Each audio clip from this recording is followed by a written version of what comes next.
एक ही लगन बना, एक लगन काफी लंबे टाइम तक चलेगा, तो हमें कैसे, अगर उसी बीच में और लोग आए तो कैसे उत्तर देना चाहिए।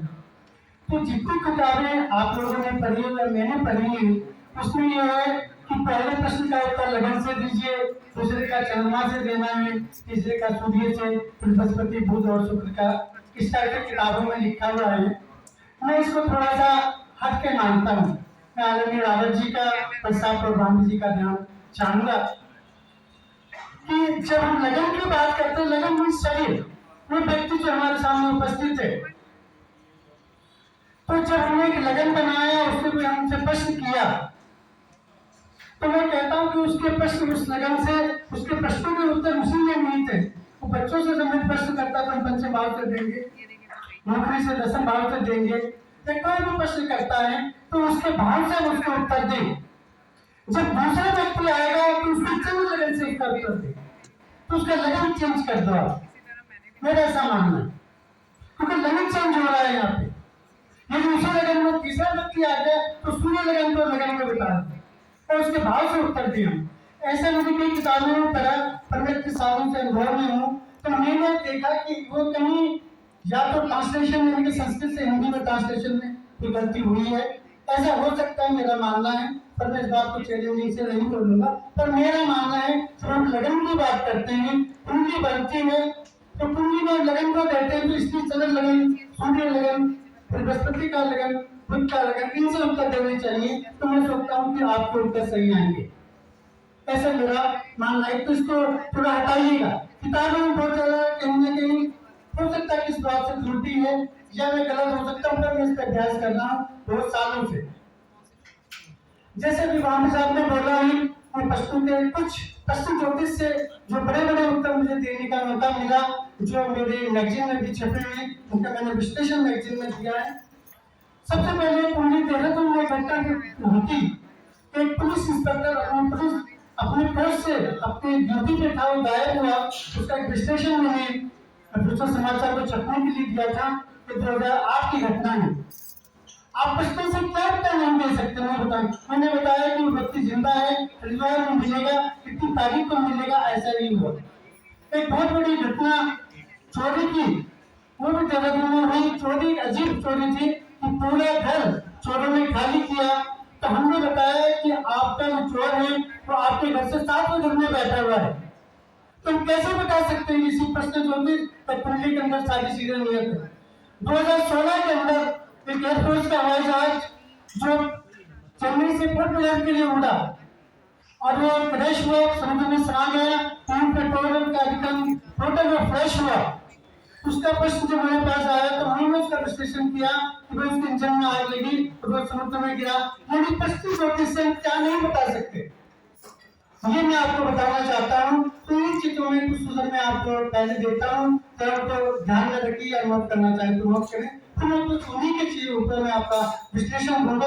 एक पॉइंट, कभी कभी जैसे आप लोगों ने पढ़ा है कि देशकांड, कि पहला देशकांड, दूसरा देशकांड, तीसरा, इसको प्रश्न ज्योतिष में कैसे यूज कर सकते हैं, इससे हम कैसे चीजें देख सकते हैं। तो कभी कभी हमारे सामने ऐसे प्रश्न आते हैं कि मेरा सामान कहीं गायब हो गया, उसे पता नहीं है कि गायब हुआ है या छुड़ा है या खोया हुआ है। तो उसको आप उत्तर आप देशकांड से दे सकते हैं कि कौन से देशकांड की कुंडली बनी है। तो उसका आप बता सकते हैं कि चोरी हुआ है, या आपने रख के भूल गए हैं, या कहीं वो गिरा है, गुम हो गया है। तो ये चीजें जो है हमारे प्रश्न ज्योतिष के अंदर सारी आती हैं। पहले तो आपको मैं सूत्र देना चाहता हूँ जो प्रत्युषा से 85 के अंदर लिखा है कि चाहे कोई चीज खोई का प्रश्न आए, चोरी का प्रश्न आए, कोई व्यक्ति गायब का प्रश्न आए, एक ही सूत्र के अंदर आप उसके उत्तर हाँ या ना में दे सकते हैं।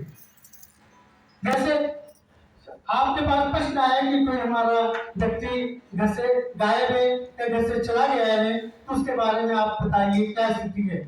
तो जब भी इस टाइप की कुंडली हमारी बनी, तो पृथ्वी ने 85 का में लिखा है एक ही सूत्र में कि दूसरे भाव में, तीसरे भाव में, पंचम भाव में और नवम भाव में या तो कुल मिला के सब ग्रह बैठ जाए, किसी भी ग्रह से बैठ जाए, या शुभ ग्रह जो बुध गुरु और शुक्र है, तो किसी भी प्रकार से दूसरे, तीसरे, पंचम और नवम भाव में हो, तो वह व्यक्ति आपको वो ठीक है और गलाएगा।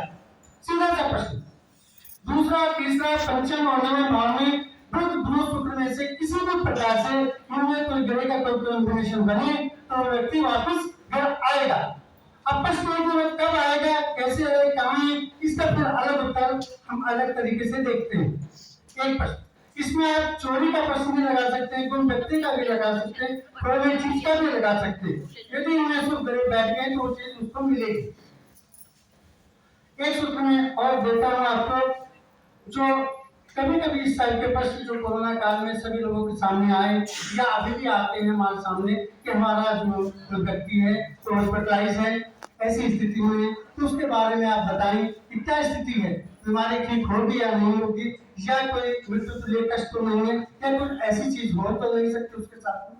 तो पृथ्वी शाह ने बहुत अच्छा सा सूत्र दिया है कि यदि लगन में, पंचम भाव में, सप्तम भाव में और अष्टम भाव में 1, 5, 7, 8 सीधा सा 1, 5, 7, 8 इनमें सभी ग्रह मिलजुल के आ जाए या शुभ ग्रह बुध बुध शुक्र किसी भी प्रकार से लगन पंचम सप्तम अष्टम में आ जाए तो वो व्यक्ति ठीक हो जाएगा। यदि इनमें तो वैसे भी देखो एक सरल सूत्र में भी अष्टम भाव में भी शुभ ग्रहों का होना शुभ मानते हैं 1, 5, 7, 8 यदि ये ग्रहों में अभी भी बात सप्तम भाव पे हमारे बस साहब ने बहुत जोर दिया है तो 1, 5, 7, 8 में किसी भी प्रकार से शुभ ग्रहों का बैठना यानी कि उस व्यक्ति का ठीक होना निश्चित है। अब इसी को मैं थोड़ा और आगे बढ़ाता हूं। यदि इस टाइप की कुंडली बनी 1, 5, 7, 8 में शुभ ग्रह भी आ गए हैं, एक पॉइंट हो गया। अब यदि वो व्यक्ति इससे वो देखो दो चीजें मैं बहुत कॉमन शब्दों में पाने जा रहा हूं, कॉमन शब्दों में आपने स्थिर राशियां जानते हैं, आप चर राशियां जानते हैं, शिशुद्ध राशियां जानते हैं, हम उनका उपयोग और प्रयोग अपनी लाइफ में कितना करते हैं। मैं कहता हूं उनको करना चाहिए। वो बहुत अच्छे बहुत छोटे छोटे सूत्र हैं जो मैं प्रश्न से आपकी वैदिक में भी लगाता हूँ।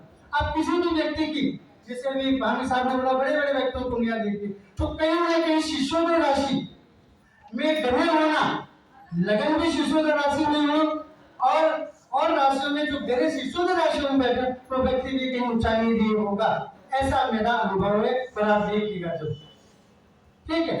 विष्णु राशि का मतलब है कि कहीं ना कहीं कोई ना कोई अच्छे ग्रह लेके भी उसके ग्रह लेके भी मृत राशियों में ग्रह लेके भी व्यक्ति बहुत ऊंचाई नहीं ले सकता कभी कभी। लेकिन अगर शिशु के राशियों में ग्रह बैठे होंगे तो नेचर मतलब वो व्यक्ति मैंने कहीं ना कहीं ऊंचाइयों पे पाया है और भी अच्छे कॉम्बिनेशन बनते तो बहुत ऊंचाइयों को ले सकता है। तो इस टाइप से अगर आप छोटे छोटे सूत्रों को अगर आप लेते हैं, इसमें मैं आज जो मेरा अपना विषय है मैं सोच रहा था कि मैं कुछ चीजें बीमारियों से संबंधित जरूर बताऊं कि कुछ चीजें कभी कभी इस टाइप के जब प्रश्न आते हैं।